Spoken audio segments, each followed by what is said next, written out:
여러분, 혹시 이런 적 있으시죠?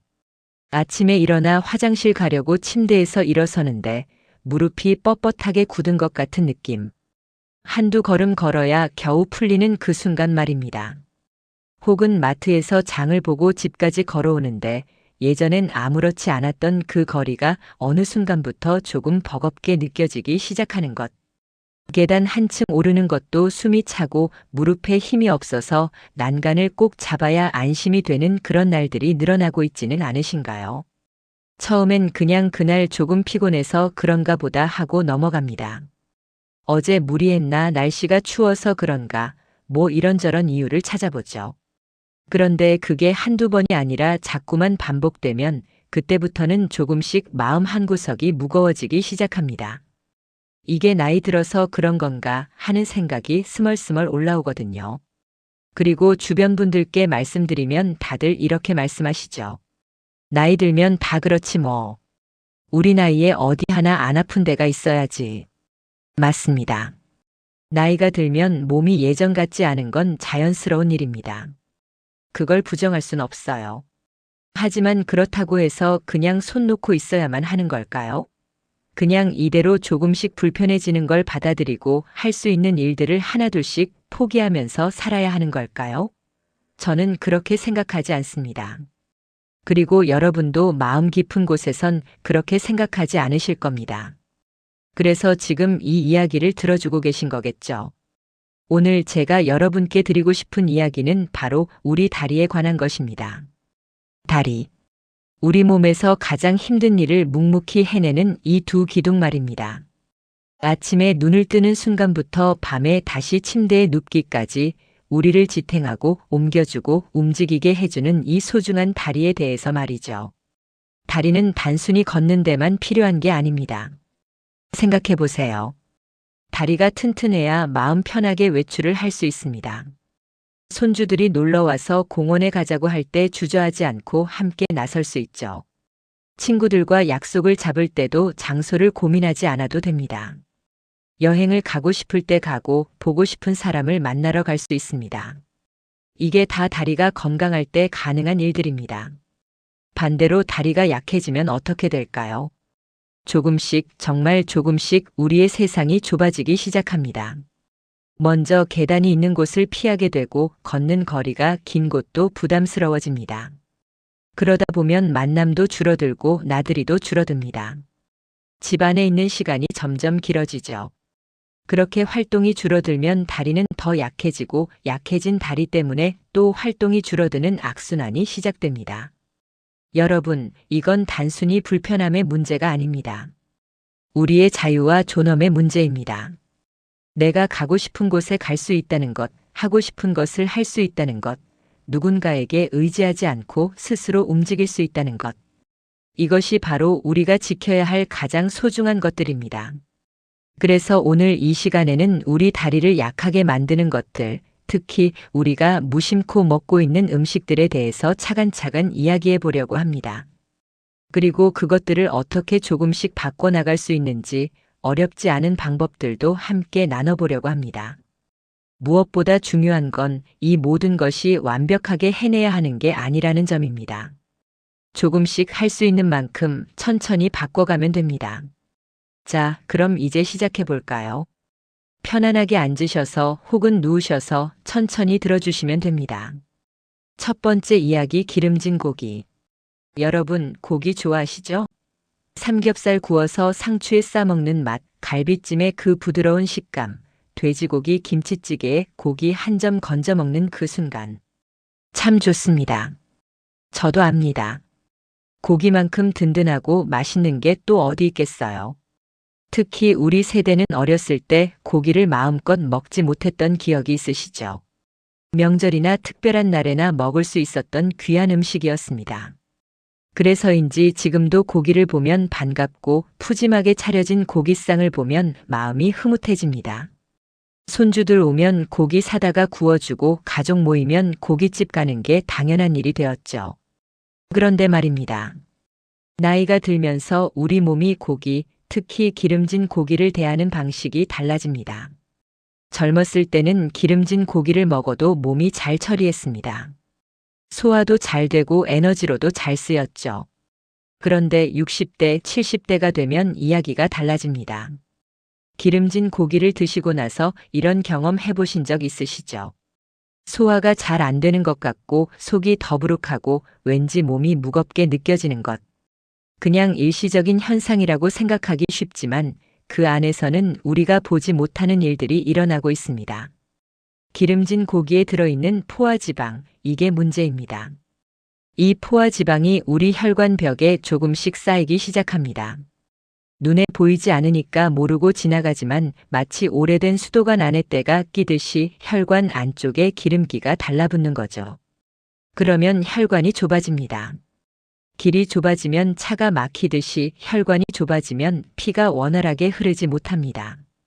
그럼 이게 다리하고 무슨 상관이냐 하실 수 있는데요.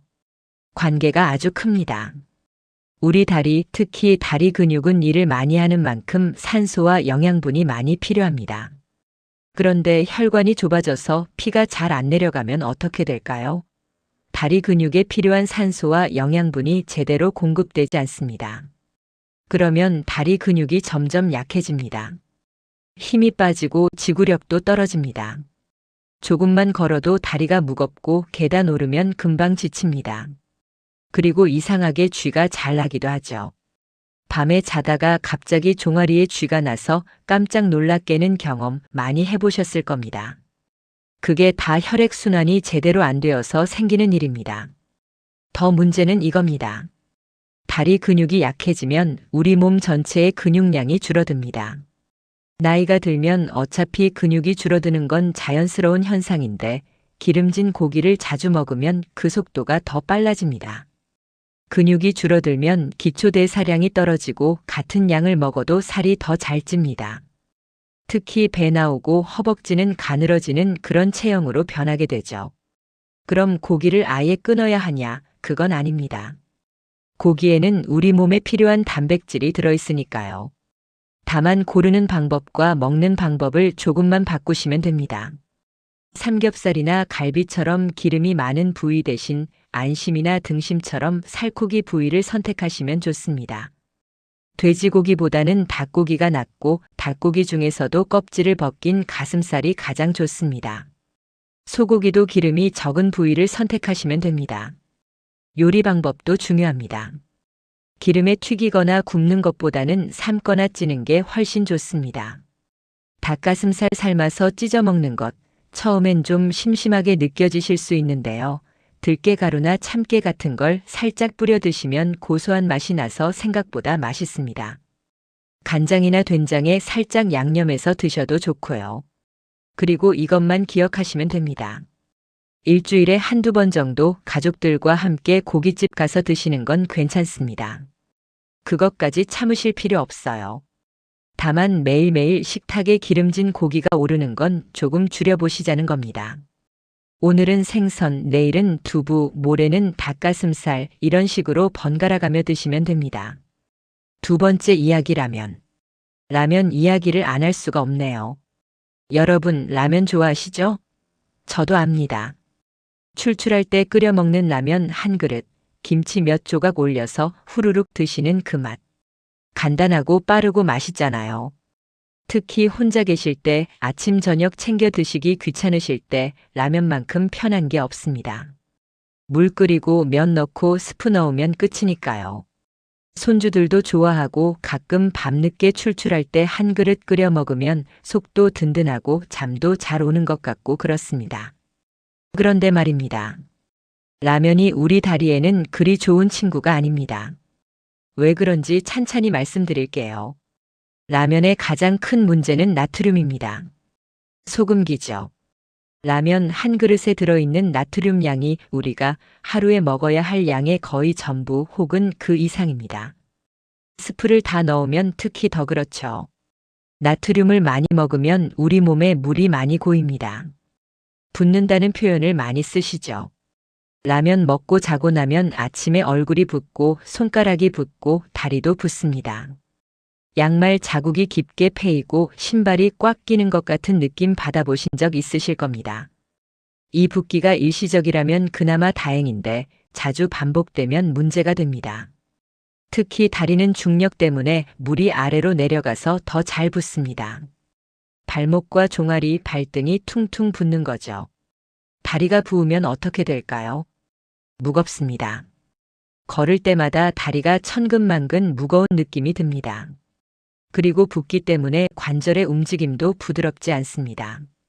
무릎을 구부렸다 펴는 것도 발목을 움직이는 것도 뻣뻣하고 불편합니다. 더 심각한 건 이런 상태가 계속되면 다리 근육에 산소와 영양분이 제대로 전달되지 않는다는 점입니다. 부은 조직이 혈관을 눌러서 혈액순환을 방해하거든요. 그러면 다리 근육은 또 약해집니다. 그리고 나트륨은 우리 뼈에도 좋지 않습니다. 나트륨을 많이 먹으면 소변으로 칼슘이 빠져나갑니다. 나이가 들면 뼈가 약해지는 건 어쩔 수 없는데 라면을 자주 먹으면 그 속도가 더 빨라지는 겁니다. 뼈가 약해지면 골다공증이 오고 골다공증이 있으면 조금만 넘어져도 뼈가 부러질 위험이 큽니다. 여러분도 아시다시피 나이 드신 분이 넘어져서 고관절이 부러지면 정말 큰일입니다. 수술하고 회복하는 과정이 힘들고 그동안 움직이지 못하면 다른 합병증도 생기기 쉽습니다. 그래서 뼈 건강도 정말 중요합니다.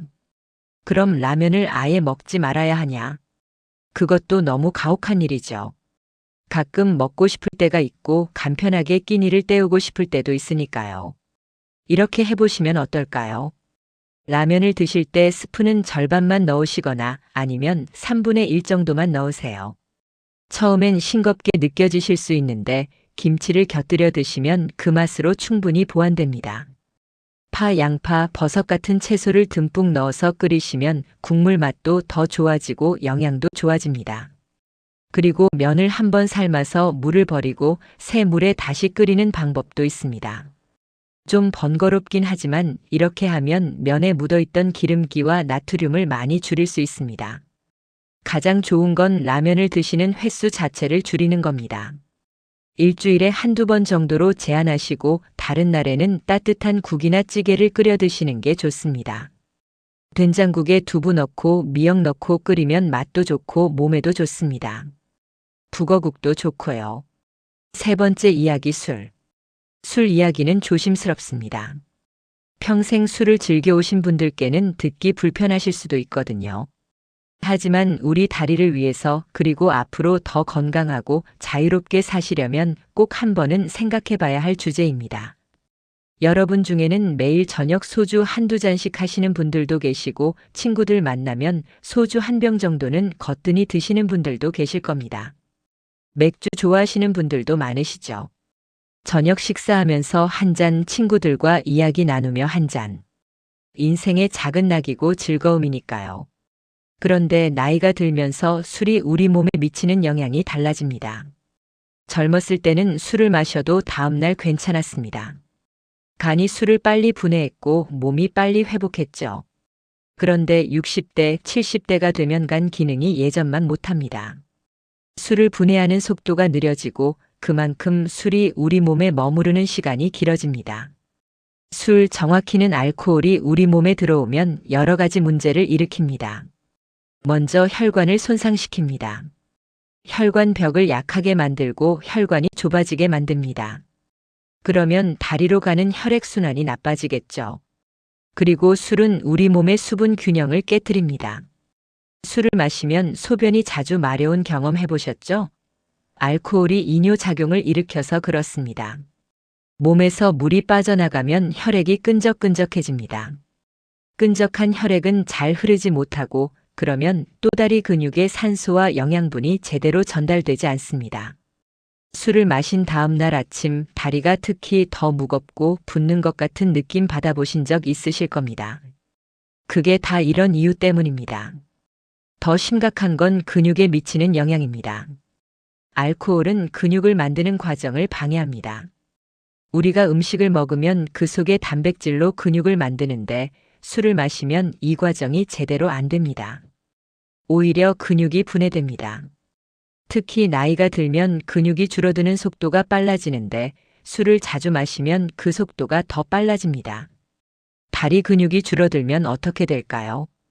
힘이 없어집니다. 의자에서 일어서기가 힘들어지고 계단 오르기가 버거워집니다. 그리고 균형 잡는 능력도 떨어져서 넘어질 위험이 커집니다. 술은 우리의 균형 감각과 판단력도 흐리게 합니다. 술을 마시면 비틀거리는 경험 누구나 해보셨을 겁니다. 젊을 때는 그냥 넘어가지만 나이가 들면 그게 큰 사고로 이어질 수 있습니다. 술 드시고 화장실 가다가 혹은 계단 오르다가 넘어져서 다치시는 분들이 정말 많습니다.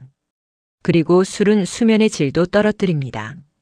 술을 마시면 잠이 잘 온다고 생각하시는 분들이 많은데 사실은 그렇지 않습니다. 잠드는 건 쉬울 수 있지만 깊은 잠을 자지 못합니다. 자다가 자꾸 깨고 아침에 일어나도 개운하지 않습니다. 잠을 제대로 못 자면 우리 몸이 회복할 시간이 부족합니다. 특히 근육이 회복하고 재생되는 시간이 부족해서 다리 근육이 약해지는 속도가 빨라집니다. 그럼 술을 아예 끊어야 하냐? 그게 가능하면 가장 좋겠지만 평생 즐겨온 습관을 하루아침에 바꾸기는 쉽지 않다는 것도 압니다. 이렇게 한번 생각해 보시면 어떨까요?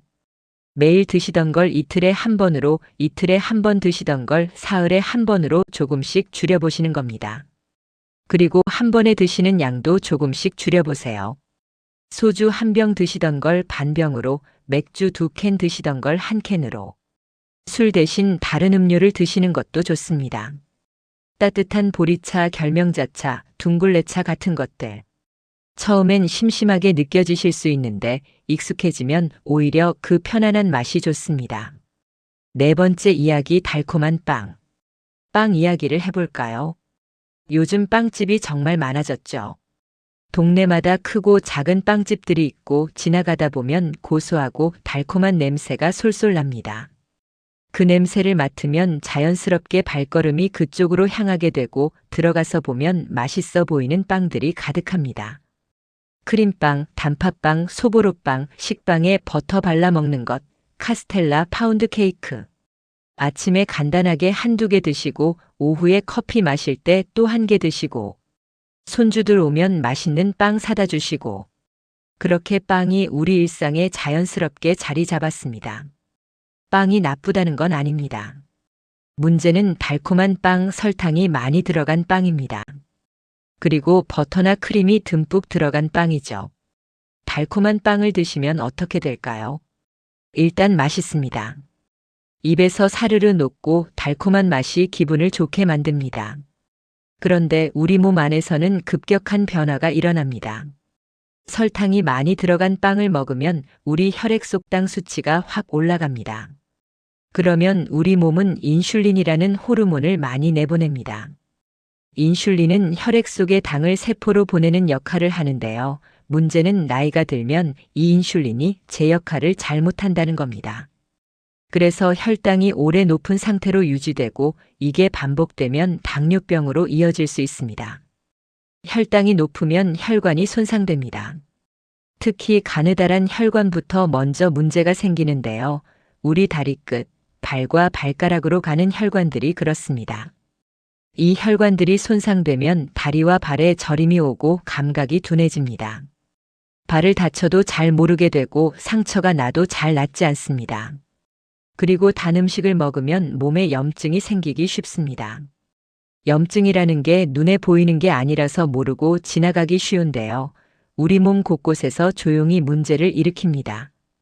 특히 관절에 염증이 생기면 무릎이 아프고 붓고 움직이기가 불편해집니다. 달콤한 빵은 칼로리도 높습니다. 작은 빵 하나에도 생각보다 많은 칼로리가 들어있어요. 그런데 포만감은 오래가지 않습니다. 빵 먹고 한두 시간 지나면 또 배가 고픕니다. 그래서 자꾸 더 먹게 되고 그러다 보면 체중이 늘어납니다. 체중이 늘면 무릎에 부담이 갑니다. 우리 무릎은 매 걸음마다 체중의 3배에서 4배 정도의 힘을 받습니다. 그러니 체중이 5kg만 늘어도 무릎은 15kg에서 20kg의 부담을 더 느끼는 겁니다. 그러면 무릎 연골이 빨리 닳고 관절염이 생기거나 악화됩니다. 빵을 완전히 끊으라는 말씀이 아닙니다. 다만 선택을 조금 바꿔보시면 어떨까 하는 겁니다. 달콤한 빵 대신 소박한 빵을 선택하시는 거죠. 잡곡빵, 호밀빵, 통밀빵 같은 것들. 처음엔 좀 거칠고 덜 달게 느껴지실 수 있는데 씹을수록 고소한 맛이 나고 몸도 훨씬 가볍습니다. 아침에 식빵을 드신다면 설탕이 들어가지 않은 것을 선택하시고 버터 대신 아보카도를 으깨 발라 드시거나 삶은 달걀을 올려 드시면 좋습니다. 빵만 먹는 것보다 단백질과 함께 드시면 혈당이 천천히 올라가서 몸에 부담이 적습니다.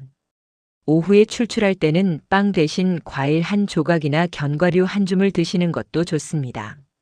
사과 반쪽, 귤 한 개, 아몬드나 호두 몇 알. 이런 것들로도 충분히 허기를 달랠 수 있습니다. 5번째 이야기 단음료. 마지막으로 음료 이야기입니다. 탄산음료, 과일주스, 이온음료, 커피음료. 요즘은 정말 다양한 음료들이 많습니다. 편의점에 가도 마트에 가도 온갖 종류의 음료가 냉장고를 가득 채우고 있죠. 목이 마를 때, 입이 심심할 때, 식사 후에 우리는 자연스럽게 이런 음료들을 찾게 됩니다. 시원하고 달콤한 맛이 기분을 좋게 만들고 갈증도 해소되는 것 같으니까요. 그런데 이단 음료들이 우리 다리에 미치는 영향은 빵보다 더 심각할 수 있습니다. 왜냐하면 액체로 되어 있어서 우리 몸에 훨씬 빠르게 흡수되거든요. 탄산음료 한 캔에는 각설탕이 10개 넘게 들어 있습니다. 그걸 몇 분 만에 다 마시는 거죠. 그러면 혈당이 급격하게 올라갑니다. 아까 빵 이야기에서 말씀드린 것보다 더 빠르고 급격하게 올라가는 겁니다. 이렇게 혈당이 롤러코스터처럼 오르락 내리락 하면 우리 몸은 큰 스트레스를 받습니다. 인슐린이 과도하게 분비되고 이런 일이 반복되면 췌장이 지쳐서 제 기능을 못하게 됩니다. 그게 당뇨병으로 가는 길입니다. 그리고 단음료는 우리 뼈에서 칼슘을 빼앗아갑니다. 특히 탄산음료에 들어있는 인산이 문제인데요. 이게 칼슘과 결합해서 소변으로 빠져나가게 만듭니다. 나이가 들면 뼈가 약해지는데 단 음료를 자주 마시면 그 속도가 더 빨라집니다. 과일 주스는 건강할 것 같지만 실제로는 그렇지 않습니다. 과일 그대로 먹는 것과 주스로 마시는 건 완전히 다릅니다. 과일에는 식이섬유가 있어서 당이 천천히 흡수되지만 주스는 식이섬유가 없어서 설탕물이나 마찬가지입니다. 시중에 파는 과일 주스는 설탕이 더 첨가되어 있는 경우도 많고요. 커피 음료도 조심해야 합니다. 믹스커피, 캔커피, 프랜차이즈 카페의 달콤한 커피 음료들. 이런 것들에는 설탕이 엄청나게 많이 들어 있습니다. 커피 자체는 괜찮지만 설탕과 시럽과 크림이 문제입니다. 단 음료를 많이 마시면 몸이 붓습니다. 설탕이 몸에 물을 끌어당기거든요. 그래서 다리가 붓고 발이 붓고 얼굴도 붓습니다. 아침에 일어났을 때 몸이 무겁고 부은 느낌이 드신다면 전날 마신 음료를 한번 생각해 보세요. 그리고 단 음료는 중독성이 있습니다. 마시면 마실수록 더 찾게 되고 더 단 것을 찾게 됩니다. 이렇게 되면 끊기가 정말 어려워집니다. 그럼 어떻게 해야 할까요? 가장 좋은 건 물입니다. 그냥 맹물. 처음엔 싱겁고 맛없게 느껴지실 수 있습니다. 평생 달콤한 음료를 마셔오셨으니까요. 그런데 2주, 3주 정도 물만 마시다 보면 입맛이 바뀝니다. 오히려 단 음료가 너무 달고 느끼하게 느껴지기 시작합니다. 물 마시는 게 정말 힘드시다면 보리차나 옥수수 수염차 같은 것을 드셔보세요. 은은한 맛이 있어서 물보다는 마시기 편하실 겁니다.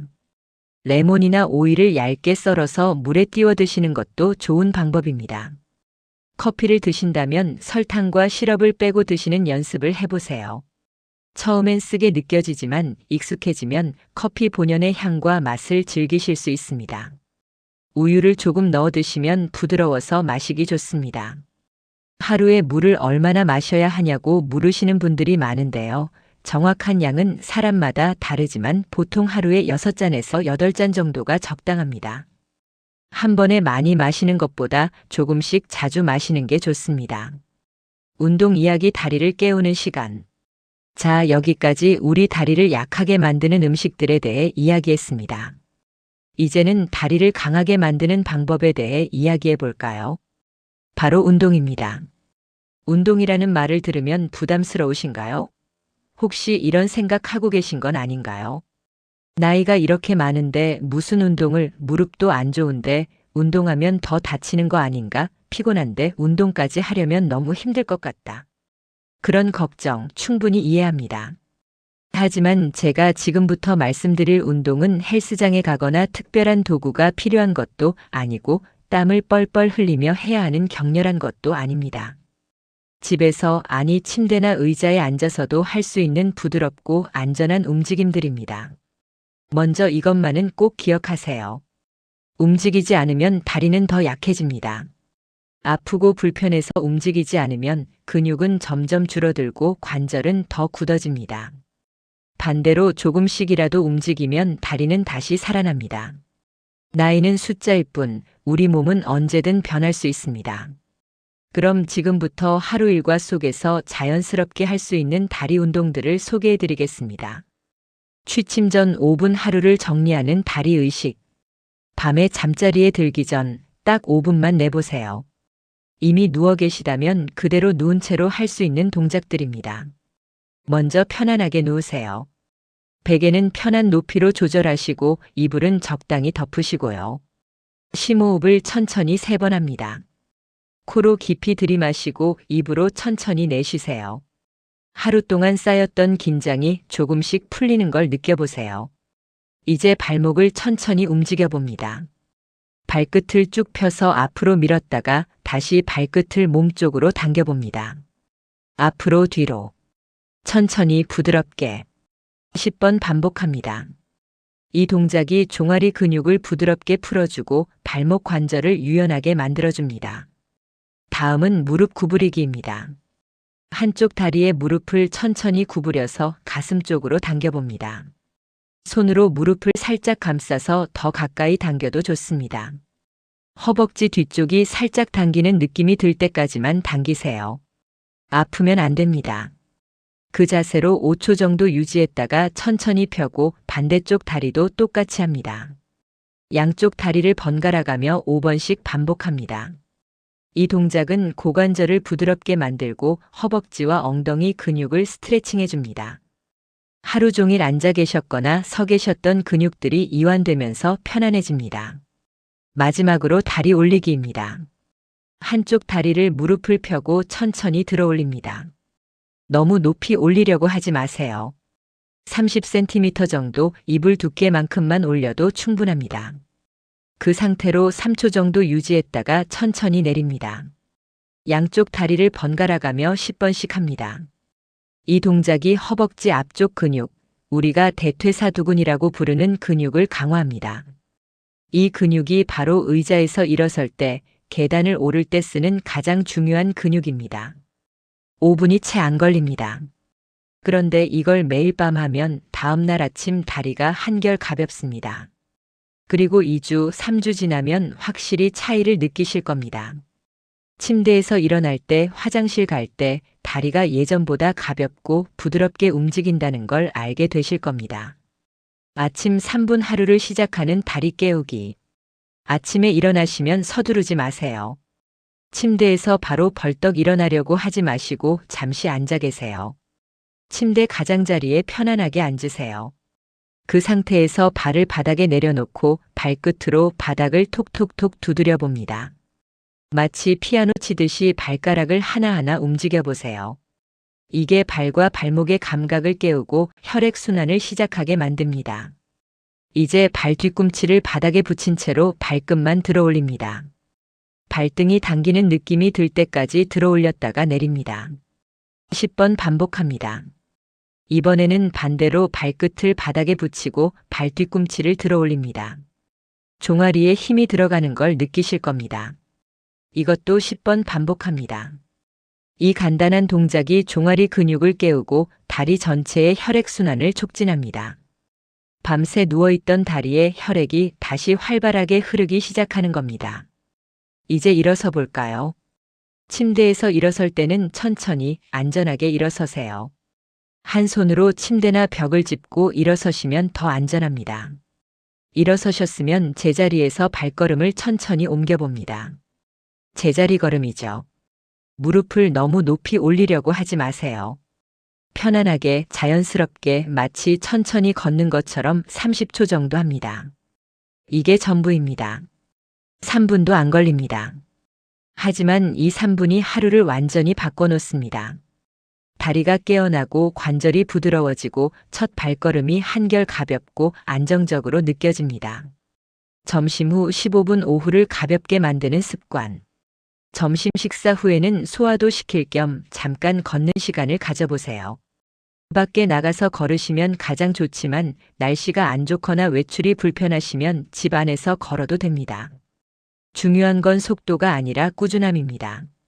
천천히 걸어도 괜찮습니다. 한 발 한 발 내딛는 그 과정 자체가 다리 근육을 쓰는 겁니다. 팔을 자연스럽게 흔들면서 걸으시면 더 좋고요. 15분 걷기가 부담스러우시면 10분부터 시작하세요. 10분도 힘드시면 5분. 5분도 힘드시면 3분부터 시작하셔도 됩니다. 중요한 건 시작하는 것, 그리고 매일 하는 겁니다. 3분으로 시작했어도 매일 하다 보면 자연스럽게 5분, 10분으로 늘어납니다. 걸으실 때 자세도 중요합니다. 고개를 들고 시선은 앞을 보고 어깨는 편안하게 내리고 등은 곧게 펴세요. 이런 자세로 걸으면 다리뿐만 아니라 허리와 어깨에도 좋습니다. 만약 무릎이 많이 안 좋으셔서 걷기가 힘드시다면 의자에 앉아서 다리 운동을 하셔도 됩니다. 의자에 앉아서 한쪽 다리를 쭉 펴서 바닥과 평행이 되도록 들어 올리고 5초 유지했다가 내립니다. 양쪽 다리를 번갈아 가며 10번씩 하세요. 이것도 훌륭한 운동입니다.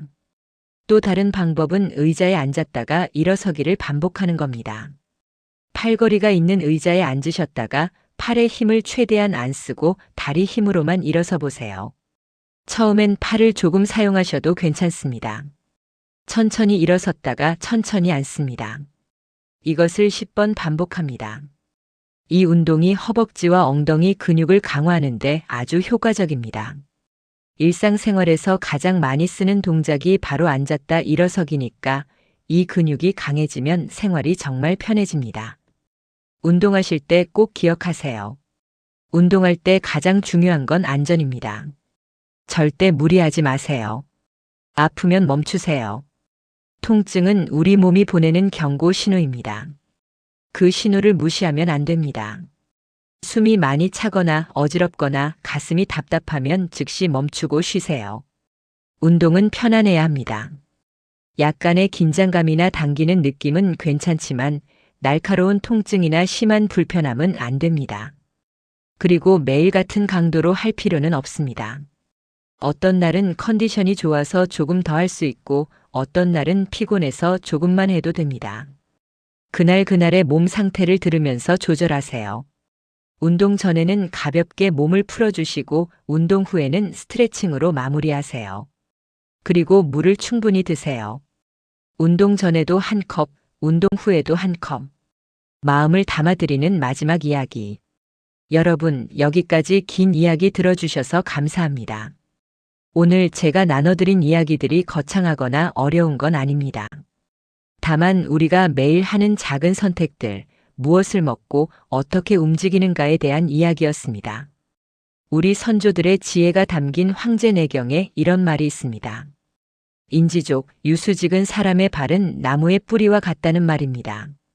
나무가 튼튼하려면 뿌리가 튼튼해야 하듯 사람이 건강하려면 다리가 튼튼해야 한다는 뜻이죠. 정말 그렇습니다. 우리 다리는 우리를 지탱하는 뿌리입니다. 이 뿌리가 튼튼해야 바람이 불어도 흔들리지 않고 비가 와도 무너지지 않습니다. 나이가 들어도 당당하게 서 있을 수 있고 가고 싶은 곳에 갈 수 있고 하고 싶은 일을 할 수 있습니다.